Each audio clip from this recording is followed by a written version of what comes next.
Good morning and a very warm welcome to our session today. For those of you that don't know me, my name is Babazile Mbete and I am the Group Head of PR for the Liberty Group. Thank you for taking the time to join us this morning for our claim stats presentation for 2020. And thank you to members of our advice force that have also joined us on this forum. Just want to emphasize that this is a media event, and for the media, in terms of housekeeping, if you do have any questions that you would like to pose either during the presentation or the panel discussion, if you can just type them on the chats on the side, and we will be able to attend to those in the course of the presentation. Without wasting time, I am going to introduce you to our moderator for the day. She is an award-winning, internationally renowned speaker, a conversation strategist, and her name is Nozipho Shabalala. Thank you. Thank you so much, Babazile, for such a gracious introduction. It is my absolute pleasure to serve this audience today in a conversation of critical importance. We are all here, of course, to pause and reflect back on the 2020 claim stats, and most importantly, to lift insights and to lift lessons from these stats as we begin to sense make what the future will look like. And so it's my absolute pleasure to create the space for a conversation where we're going to be leaning into the Liberty Group's perspective on the impact of the pandemic on the industry. We're going to spend a considerable amount of time unpacking these stats and really pausing to think about those lessons and the insights. We're going to look at the impact of COVID-19 on underwriting, not only today, but what impact does COVID-19 have on underwriting into the future? We're going to bring a disability claims view into this conversation, which I know you're going to be intrigued to hear about. But of course, we cannot leave out mental health issues that we are seeing COVID-19 patients exhibiting. And so we're going to have a conversation about that as well. The claims culture that is emerging becomes of critical importance. The conversations that we're having with our financial advisors today and into the future, and the kind of questions that we are putting to our financial advisors are all some of the insights that we're going to be lifting here today. It would be completely amiss of us to not then also bring in the experience of small and medium-sized enterprises, the backbone of our economy, to really understand how they are navigating these turbulent times. And so it's going to be a rich conversation. It's going to be a textured conversation. I do want to reiterate the invitation that Babazile has put to you. We do want to hear your voice. And so again, please make use of the chat function. Send us through your questions. And we have deliberately designed this conversation so that we can pause and take in those questions and really engage with some of your questions and your comments in the conversation. And perhaps the best way to kick us off right now is to get a voice that's going to help us to set the tone. And so it's my pleasure to welcome the executive looking after retail solutions shared value. His name is Nalen Naidu, and he's really going to give us the context and set the tone for us as we then go into the conversation. Nalen, the floor is yours.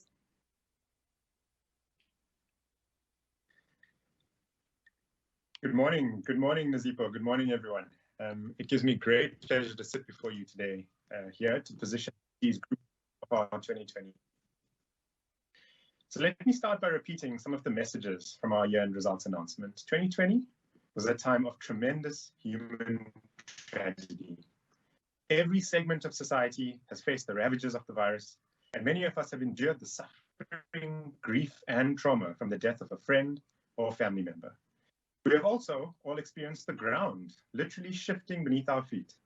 Not only has business and industry been affected, but those individuals we serve have experienced change the most.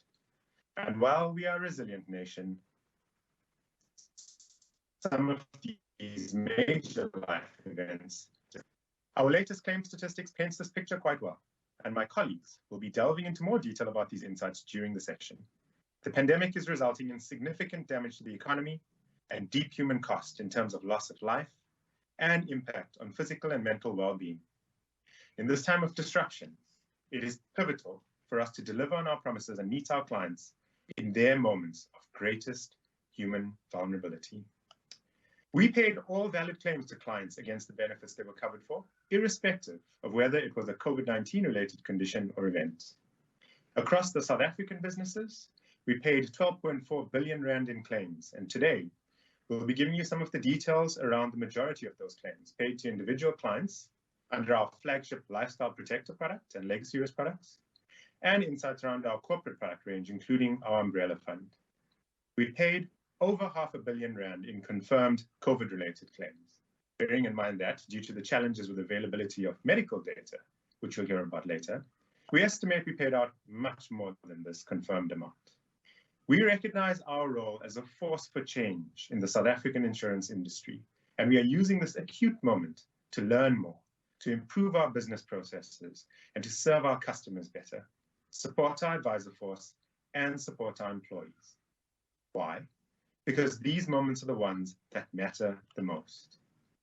While there's much uncertainty concerning the long-term health consequences of the virus, it has left many people reassessing what is really important.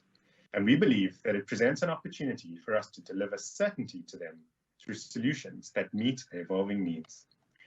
The pandemic has accelerated digitization across the board, and we at Liberty are proud to have evolved and improved our customer claims experience.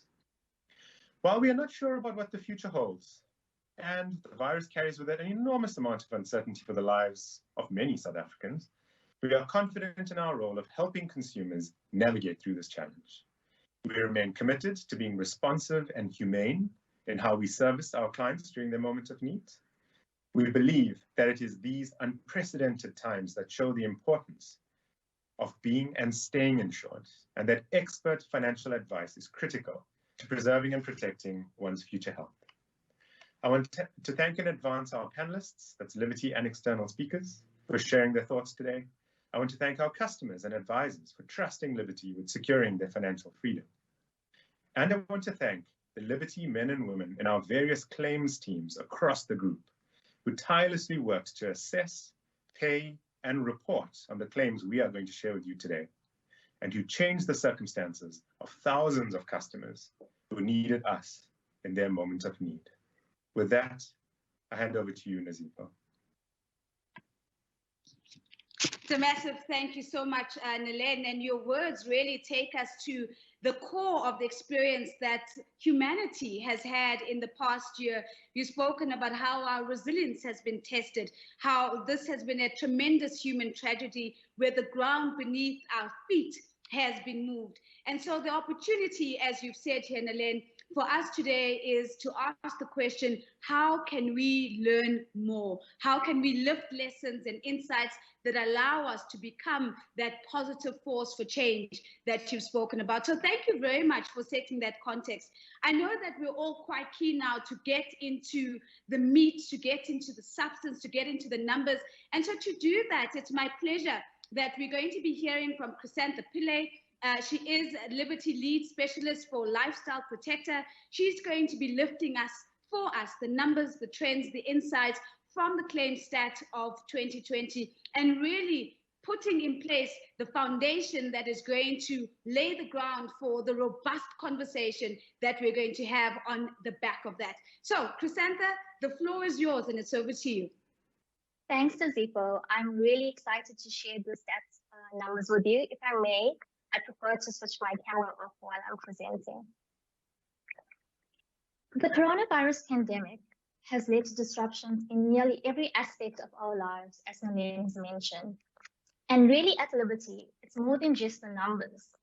The Liberty claim story has been one where we really connected with our customers, even more so in the last year, and where we displayed our humanness in a very real and meaningful way.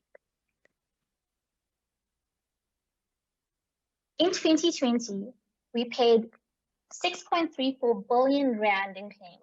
Now that is just under R500 million more than we paid last year. Majority of our claims did come from our life protection pillar that amounted to 4.7 billion rand, and these are primarily your death claims. Following this was our life protection pillar, and we have critical disease payments under here, amounting to over 800 million rand.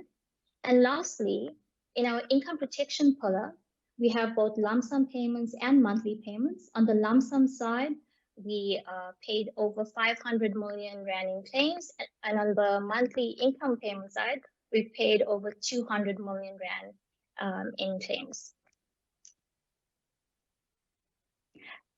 In 2020, we found that 69% of claims related to males.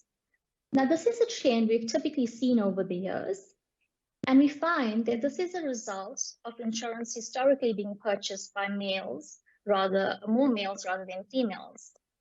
And what it actually highlights is that there's an insurance gap that females have relative to males. According to the South African Board for People and Practices, working mothers are the primary breadwinners in 4 out of 10 households. And with so many South African households placing financial reliance on mothers as breadwinners, it's imperative that females utilize the services of financial advisors to understand what their risk cover needs are. The consequences of not appropriately being covered has a direct impact not only on the female, but her entire family. But the good news is that over the last few years, we've noticed that new business sales are more evenly weighted, and we do see more females purchasing cover. So we do actually expect this trend to change in the future.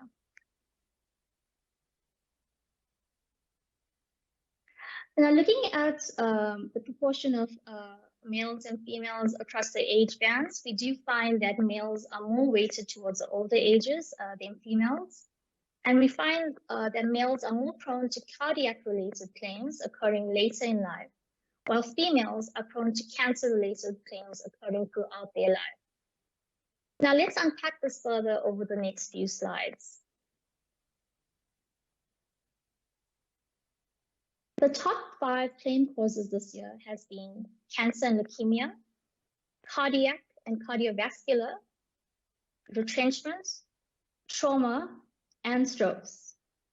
I mean, as expected, we did find that the retrenchment proportion of claims this year has increased to almost double what we experienced in 2019. Respiratory diseases and disorders did not feature in the top 5 claim causes, but they have actually marginally increased from 2019 to just under 6% of total claims. Most surprising to me was that trauma claims increased from 4% in 2019 to 7% in 2020. And I mean, this was surprising because with the adjusted lockdown regulations, we did see that this credited to lower motor vehicle accidents. But interrogating the numbers a little bit further and understanding our category in the trauma classification also includes violent crimes and accidents at home and work, to name a few. So when looking at the top 5 claim causes for females, you can see that cancer and leukemia actually contributes quite significantly to 31% of the claims, far outweighing any other claim causes. It can also be inferred from the data that females may be more affected by retrenchments than males, with claims contributing to a larger proportion. Turning our attention to males, cancer and leukemia and cardiac and cardiovascular related claims are significant for females, contributing to almost half of those claims. Retrenchment featuring in the top 5 claim causes really comes as no surprise to any of us, given the harsh realities that many South Africans are facing and the subsequent job losses due to the pandemic. Retrenchment claims have significantly increased compared to 2019, from 5% to 9% in 2020. Our data shows that proportionately more women than men were affected by retrenchments. And we can really attribute this to the nature of the occupations and the industries that were affected by the pandemic. Stats SA has indicated that the hardest hit industries were tourism, hotel, and the food and beverage industries. And this is typically where you would find more females employed. According to the latest figures by Stats SA, the number of unemployed people rose by 2.2 million to 6.5 million between the second and third quarters of 2020. And we can relate to this because, as you can see in the graph there, a majority of our retrenchment claims, so the peak was in August, September, and October. So this is pretty much aligned, and it indicates that there's a lag effect as a result of these lockdown measures. Retrenchment claims were the highest in Gauteng, followed by the Western Cape and KZN, and these are really our economic hubs, so it doesn't come as a surprise. A significant number of claims came from the age group between 35 and 44 years old. Moving our attention now to COVID-related claims, we find that COVID claims amounted to over R500 million, and close to half of that was actually death claims. We believe that this is actually likely to be understated, as we found a large proportion of death claim causes were non-specific, and they were actually listed as natural causes. We haven't experienced this in prior years to this magnitude, so it's therefore likely that these are COVID-related claims, especially when we find that our excess deaths far outweighs the expected deaths. And this actually speaks in general to challenges of underreporting of COVID-related claims. It is important to also note when having a look at these numbers is that the claim stats in 2020 reflects only the impact of the first wave of COVID-19 towards the middle of the year.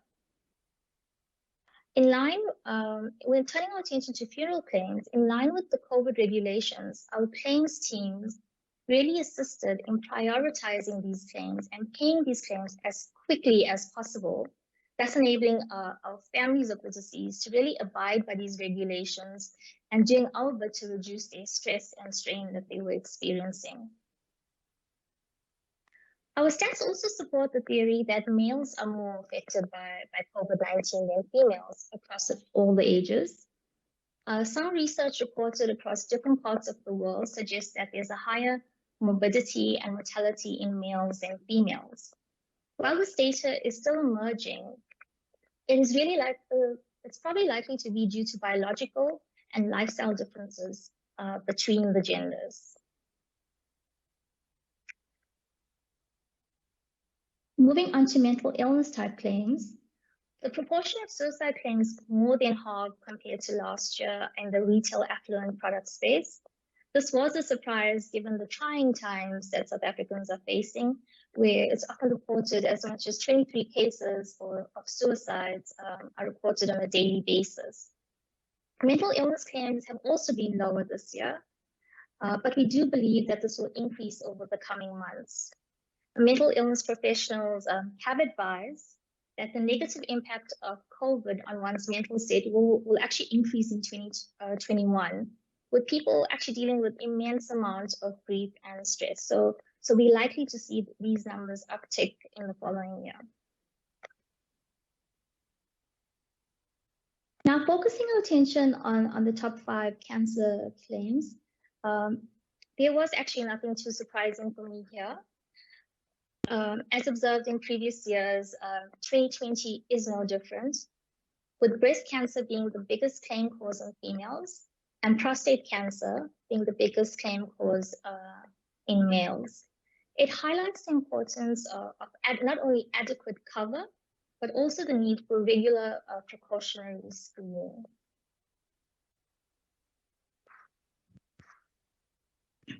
Looking at our top 5 cardiac-related claims, and they were our coronary artery disease, heart attacks, arrhythmia, cardiomyopathy, and valvular heart disease. And this comes up from as well from year to year, and you can see not much has changed too significantly between the years. As a general point, I think many South Africans have tended to postpone much needed medical care, and have actually started defaulting on the chronic medication for fear of contracting COVID-19 at hospitals. You know, with the lack of these regular checkups, increased stress during 2020, and many people tending to have more sedentary lifestyles, possibly due to long working hours or no longer going to gyms, we are bound to see a higher proportion of claims in both the cardiac and cancer-related causes in the future. Now, moving on to something that's really close to my heart. We're not only protecting our customers, but we are actually also protecting their children for their tomorrows. So our educator benefits, with our educator benefit policies, we pay tuition, and actually help them towards a better future. So in 2020, we paid over 12 million Rand in educator benefits. So when Nelson Mandela said, education is the most powerful weapon you can use, that you can change the world, I actually believe we've done our bit here, where we've paid this large amount, thus enabling our customers' children to continue with their education. Not only did we pay a huge amount of claims in this area, we also adapted our benefit last year to cater to our customers' realities. I mean, I'm a mom as well, so I was stuck with homeschooling kids last year. And actually, we extended our benefits to not only pay to public and private schools, but also to cater for those parents choosing to go down the homeschooling route. And then to end on a positive note, AdLib is our benefit that really gives back value to policyholders who have multiple products and a long-standing relationship with Liberty. And we've paid over 500 million Rand in claims. And in a time when things were really tough last year from a financial perspective, we believe we've done our bit and showed up and hopefully made it a little bit better for our customers. And just to highlight, one of the largest payouts we paid in 2020 was 1.7 million Rand. In addition to AdLib, we've also introduced Claims Concierge. Now, this is really a small team within the claims team, where their purpose is to really hold our customers' hands through their claims journey and really evidence empathy along their journey, and you know, really amplify that we as Liberty we are more than just paying claims. It's really about that human connection that we have with our clients. And that's me, Nazifa. Over to you. It's a massive thank you, Chrysantha, and I love how you ended off that presentation. It's not just about paying claims, and we can hear the humanity coming through. And when Liberty says, in it with you, we can feel it even as you share those claim stats with us.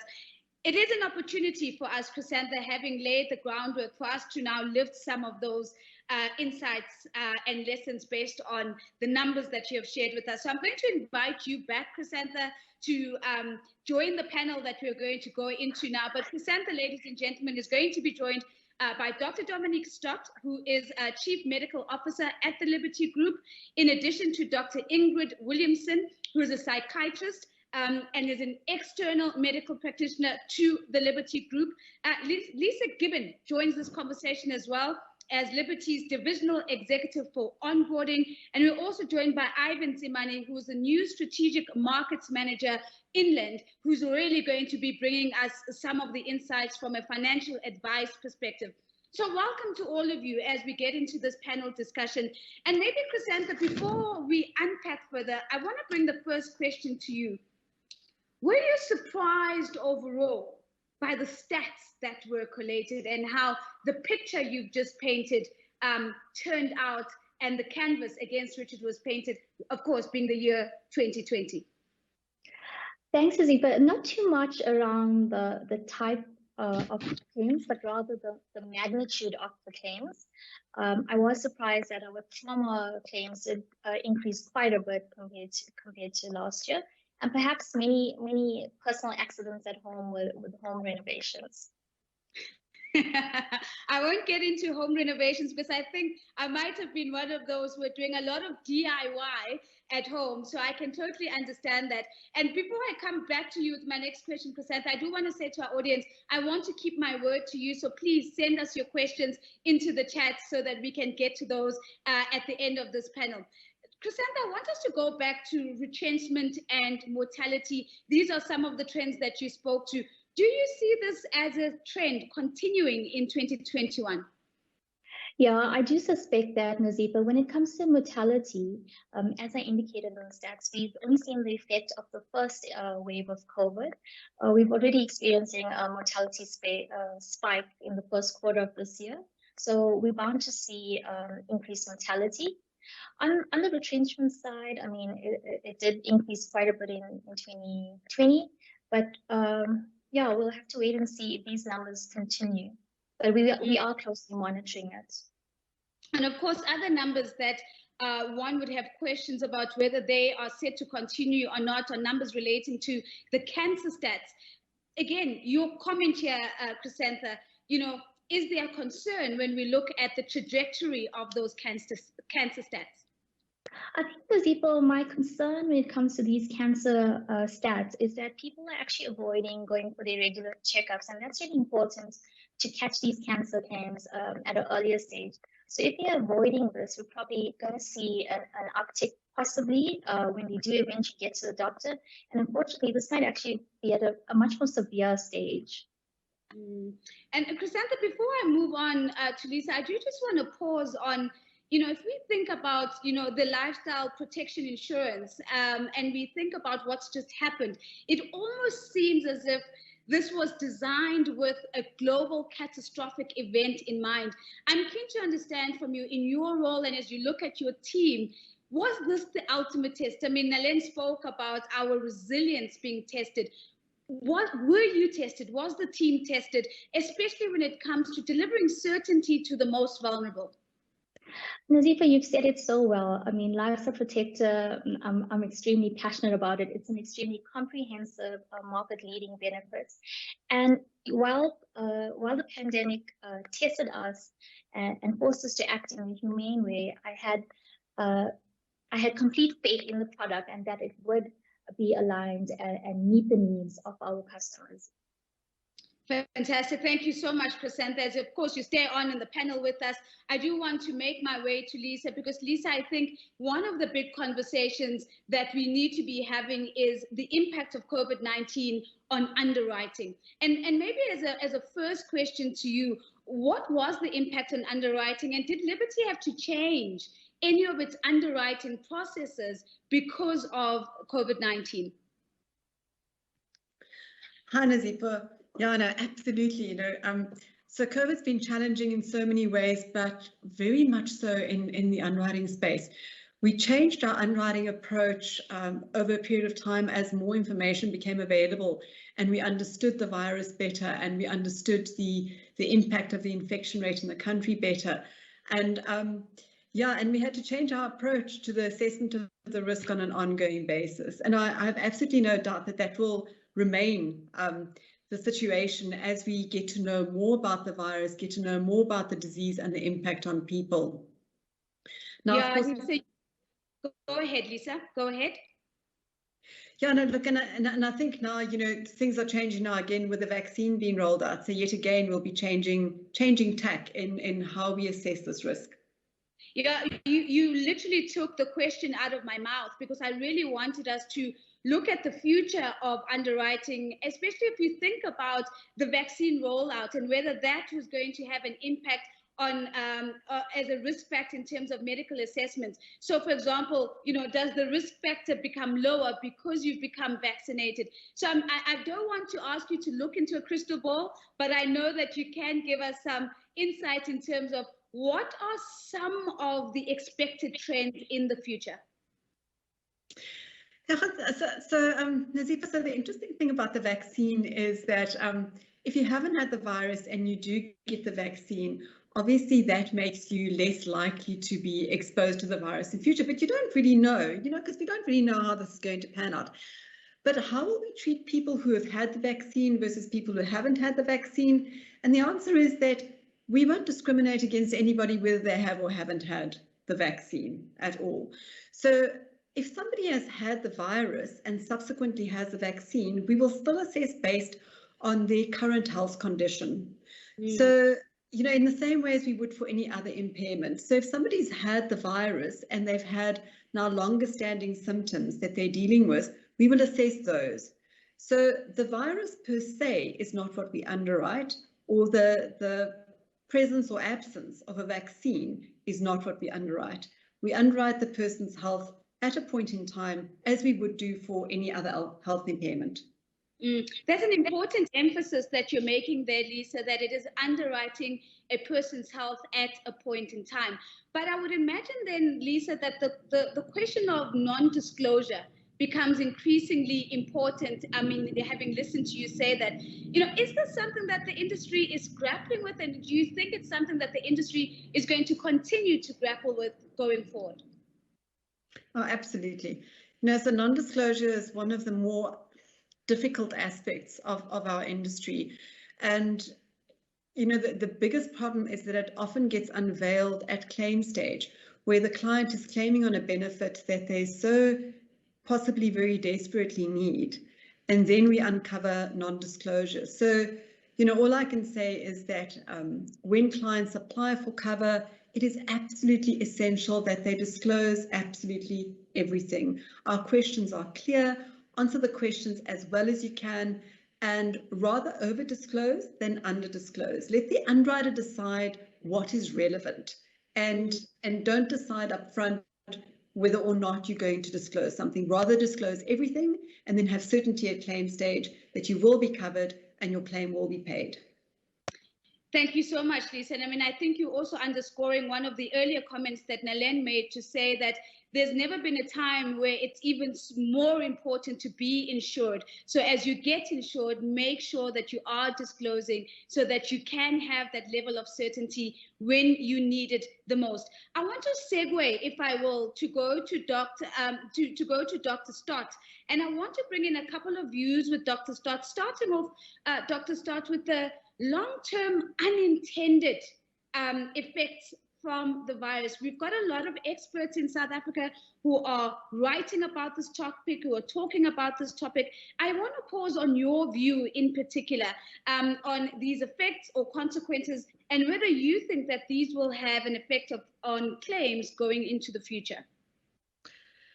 Yes, I think one of the things that has come to the foreground is how little we actually knew about the virus originally and how much we're finding out about it as time goes on. Unfortunately, it's come to the foreground now that once you get over the acute effects of the virus, there's a long-term consequence in about 10% of people, and those long-term consequences are unpredictable. Those long-term consequences can mean mental health issues, they can be physical health issues such as lungs and kidneys and heart, but they do lend themselves to problems with people being able to return to normal life. Normal life being back to work, back to your family, and those kind of things impact on our claim stats, obviously. So we will be seeing a hangover of these long-term effects, probably, I would think, for the next couple of years. I love the use of language there. We'll be seeing a hangover of these effects probably for the next couple of years, and certainly we're going to be continuing this conversation in the various years so that we can see whether some of those projections play out. But maybe, Dr. Stott, I want to bring you to a topic that Crescenta touched on, which was, of course, suicide claims. And although they were quite marginal, compared to causes of other deaths that she shared with us, we know that mental health in general, more broadly, is a growing concern, not only for South Africa, certainly globally, and it should be. I want to pause there and just get some of your views here on mental health broadly, and maybe some of your comments on what we're seeing in terms of suicides. Well, suicide specifically, to start with, the suicide can be mixed up in a whole lot of other figures because there are circumstances where it's not necessarily reported as such. So there can be inaccuracies in that.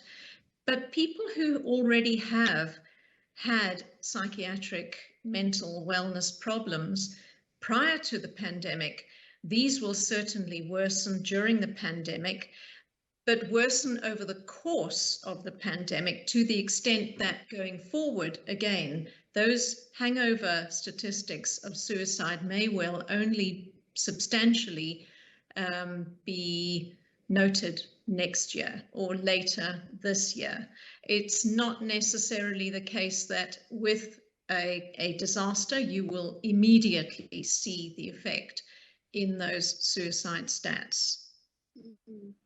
Yeah, it's quite a difficult picture when we pause and we think about some of what Crescenta showed us, and you pull some of these numbers together, and we also see the uptick in retrenchments. We know there's an uptick in stress. We almost can put together a picture of the drivers of suicide, and as you said, and Crescenta said it too, to say the expectation is that this is going to tick up into the future, and we've got to keep our eyes on that.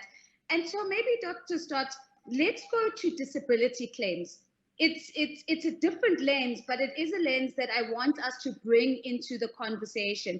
Let's pause there and get some of your thoughts and commentary around disability. You know, we've always felt that disability insurance is vitally important, even prior to the pandemic, because people can become disabled for a whole variety of reasons. And don't forget that mental health has been a pandemic even before the pandemic, if you can get my meaning there. So the insurance industry has been facing a tsunami of mental wellness problems over the last 10 years. This has just now increased quite substantially. But disability products are there to protect people, both temporarily or permanently, for when they develop a mental health problem. And it's supposed to be able to tide that person over during the period of difficulty so that we can step in and support them financially, which then helps to support them emotionally until they are well enough, hopefully, to return to normal life, back to work, back to society. That's why we feel disability insurance is just so important, especially now.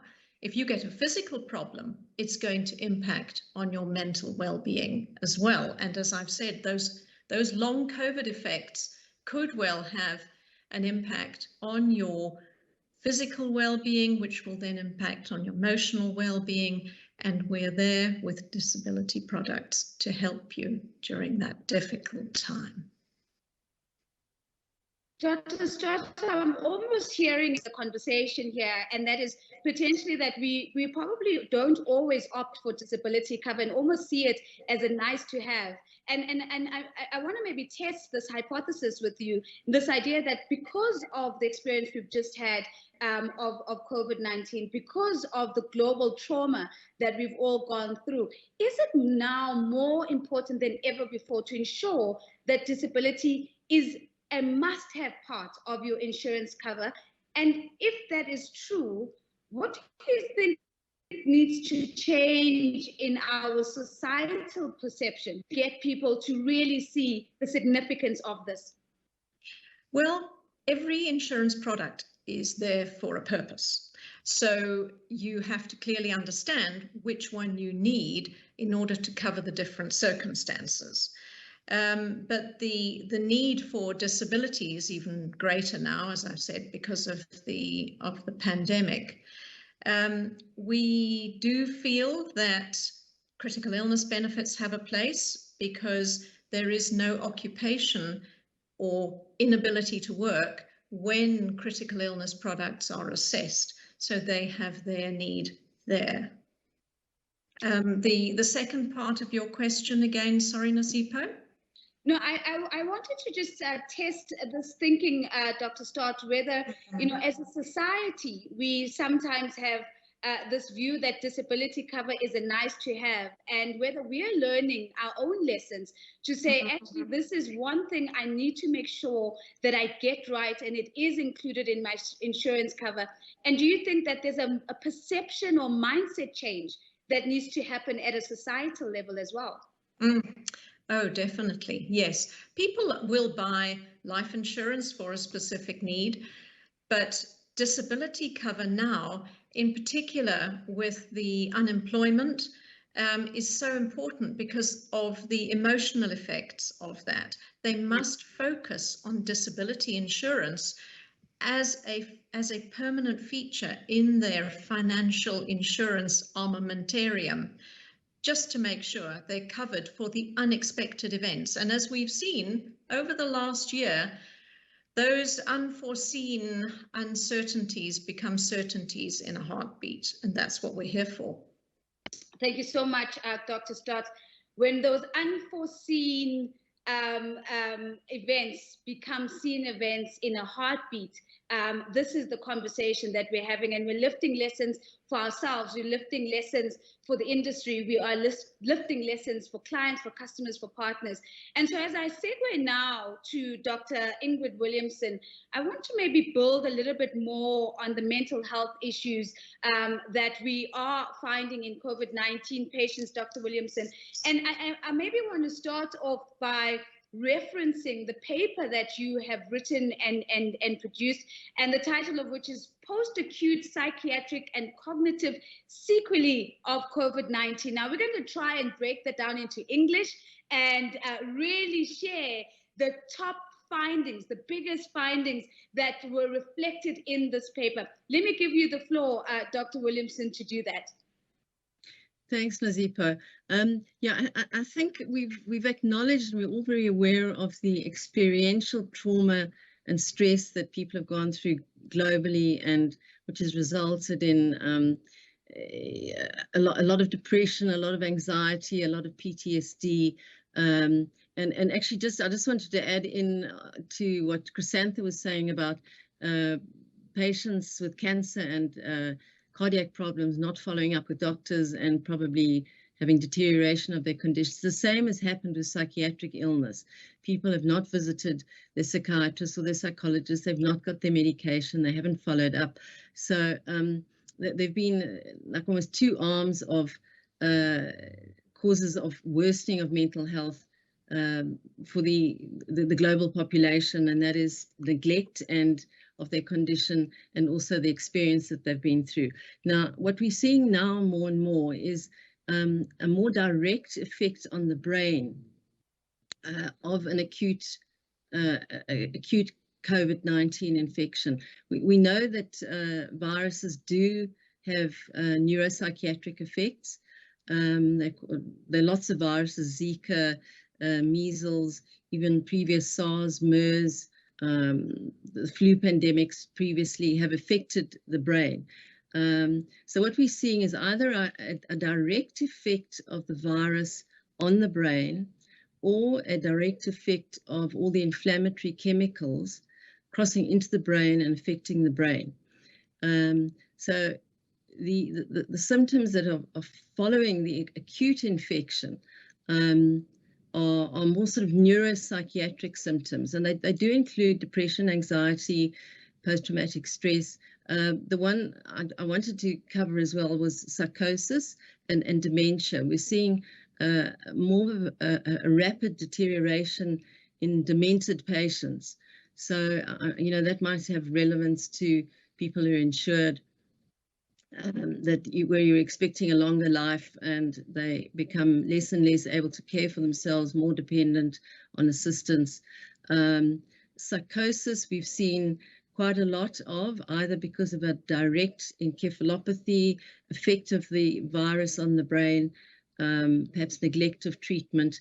And then importantly is the cognitive changes. And this we've seen in a couple of patients, and it really is quite devastating. The patient can, you can treat them for their depression, their anxiety, give them support, but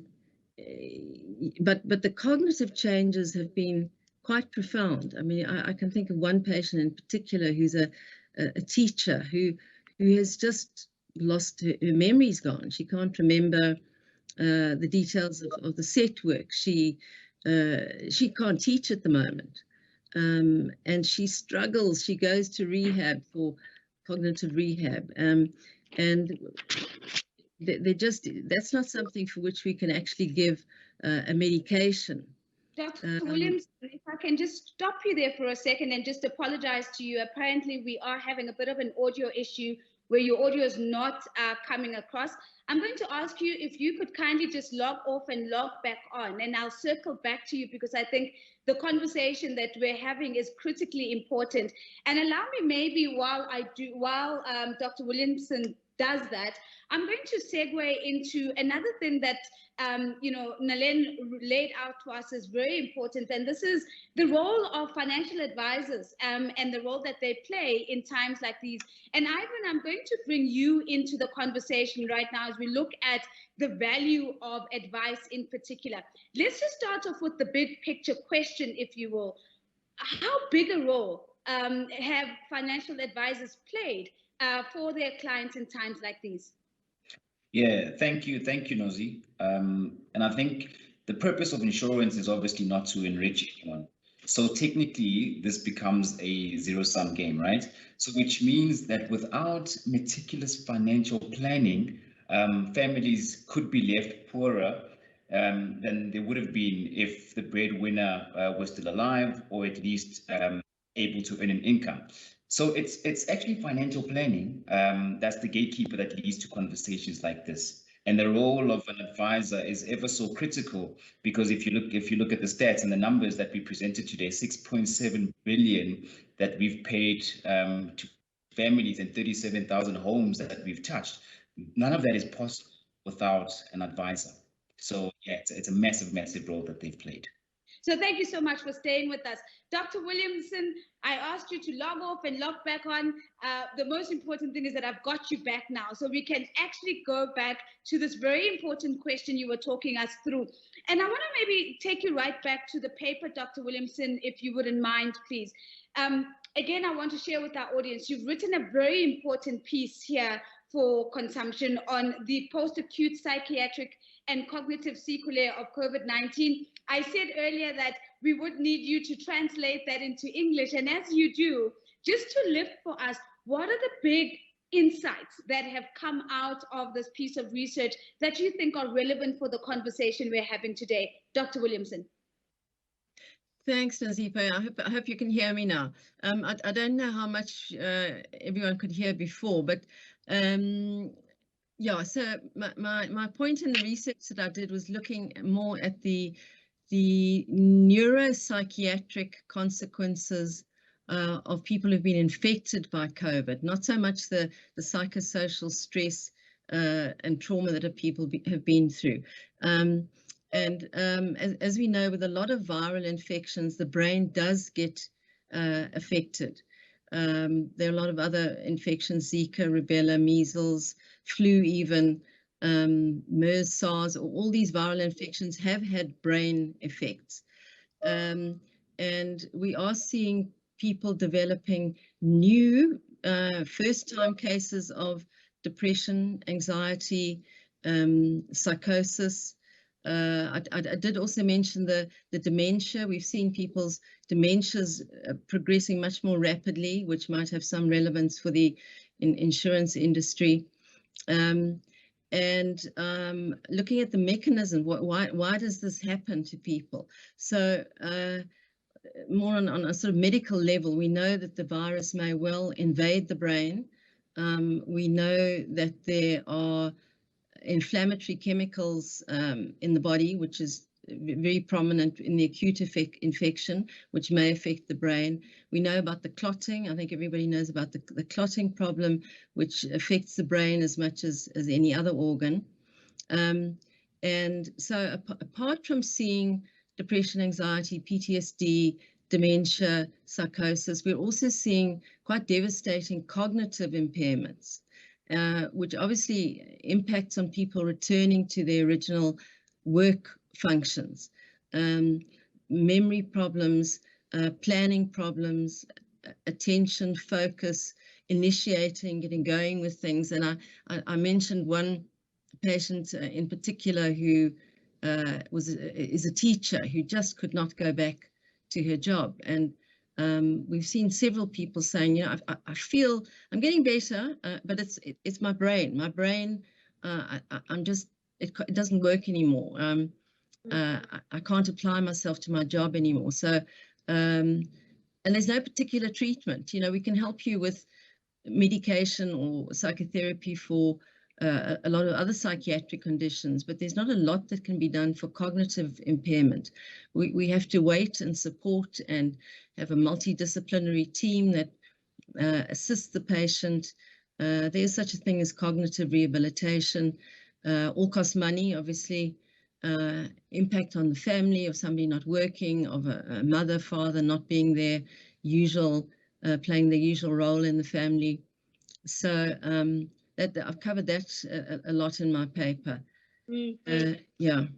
Dr. Williamson, I think it's such an incredible piece of research or production that you have put out there, because it also speaks to the reality that we know that most people that recover from COVID-19 go back into the workplace with the expectation that they are going to be operating at the same level of productivity with the same level of functionality. And you're talking about symptoms such as memory loss, the inability to focus or hold attention. And all of these, of course, raise lots of questions about productivity and functionality post-COVID-19. Maybe a final question to you, Dr. Williamson, before I go to Ivan, is that let's just maybe get a comment on the broader population that has not contracted COVID-19.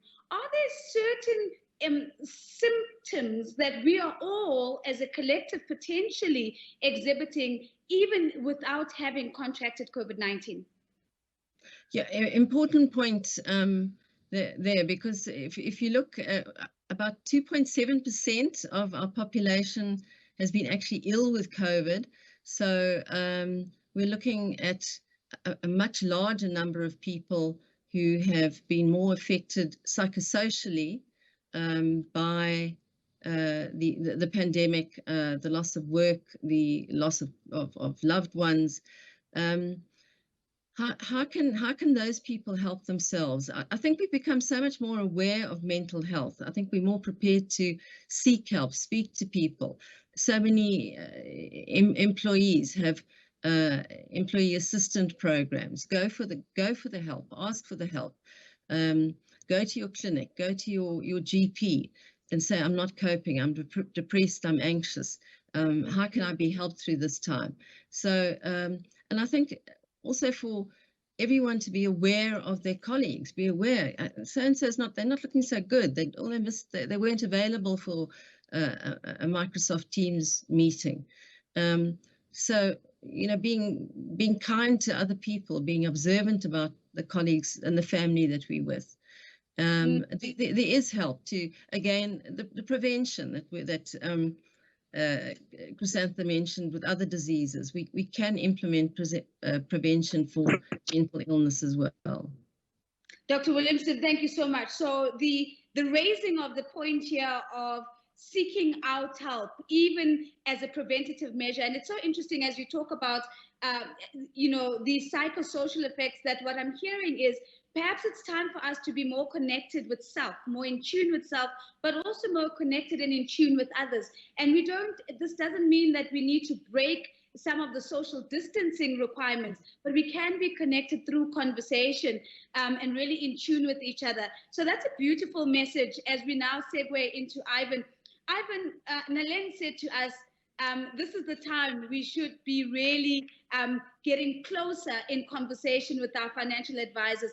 How big a role have financial advisors played in the time that we're looking at of 2020? Thank you, Nozi.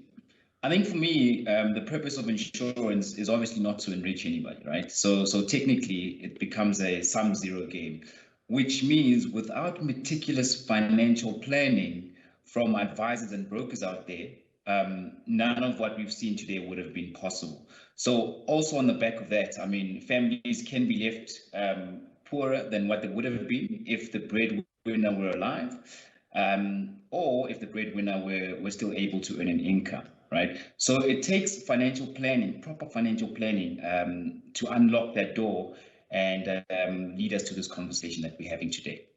Yeah, you've led me right to my next question, Ivan, because as you're saying, it is about conversations that allow us to have proper financial planning.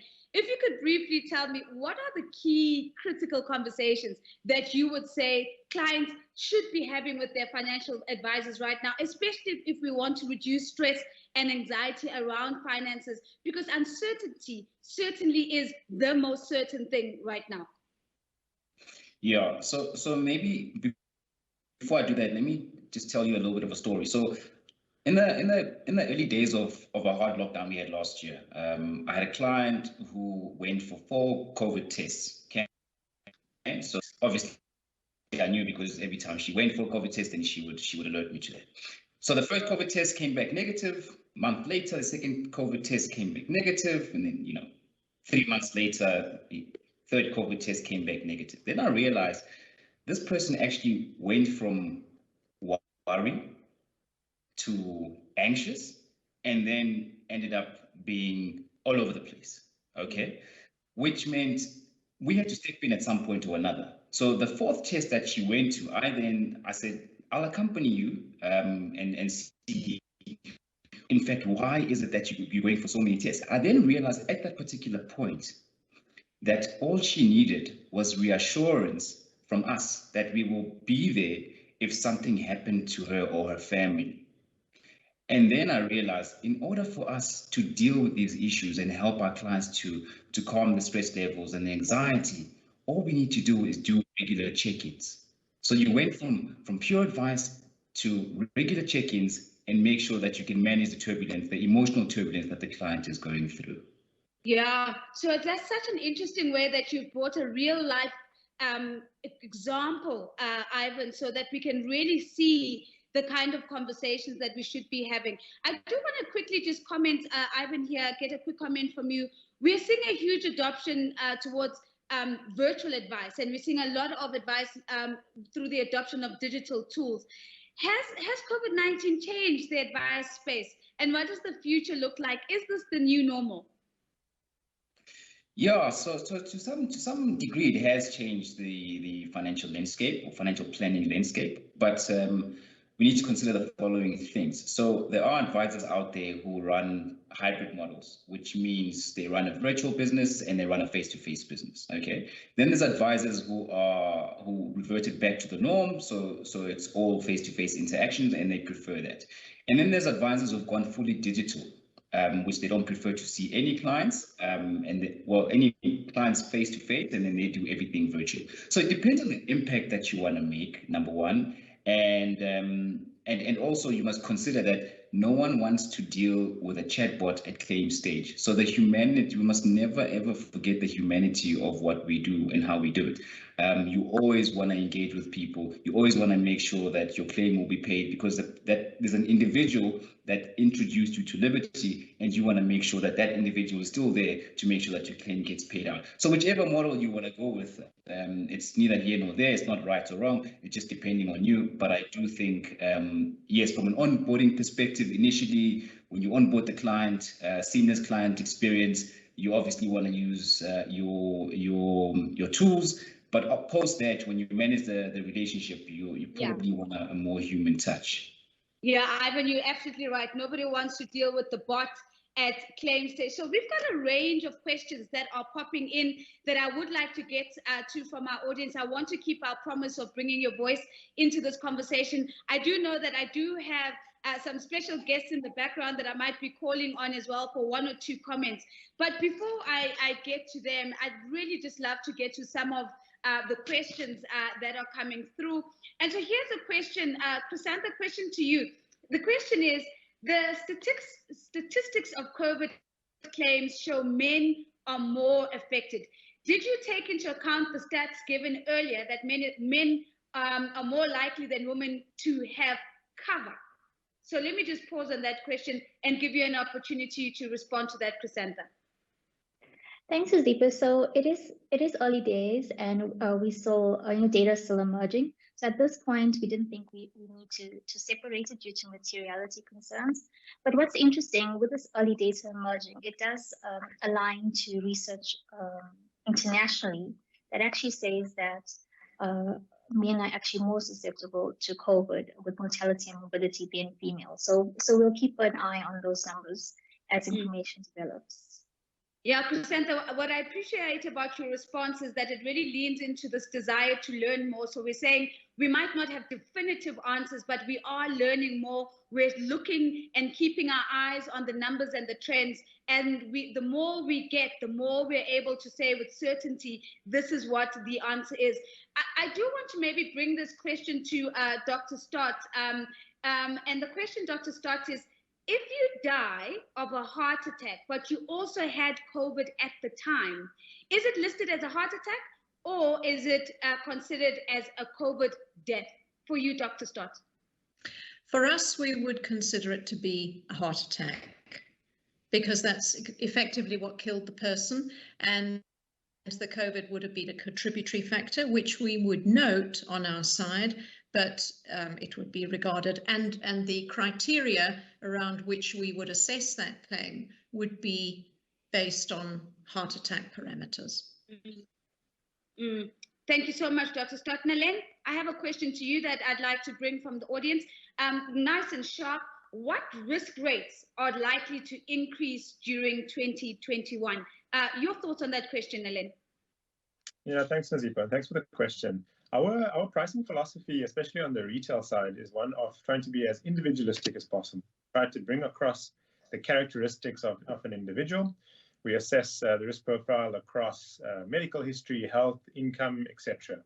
At this stage, we are not looking to change premiums based on COVID or based on any of our experience on COVID. We'll obviously continue to monitor it. I mean, this is a continuous monitoring exercise. And really, it's about our long-term views of how these customers' fortunes unfold. If we change our long-term views, then we will definitely be messaging any changes required. On the corporate side, it's probably worth saying that we have brought through some pricing changes over the 2020 year and into 2021, specifically as a result of COVID. We're currently communicating these changes through to our client base and through our advisor force. Nalin, you talk about the corporate side, and I know we've got Khonse Sekitla on standby to take any questions on the corporate side. So I am going to bring Khonse's voice in. But before I get to Khonse, I do want to maybe pick up a question. I don't know if you guys have magic eyes, but I didn't know you were aware that I have another special guest in the wings. Her name is Kate Modiba. She is, of course, Liberty Divisional Executive for Claims Management.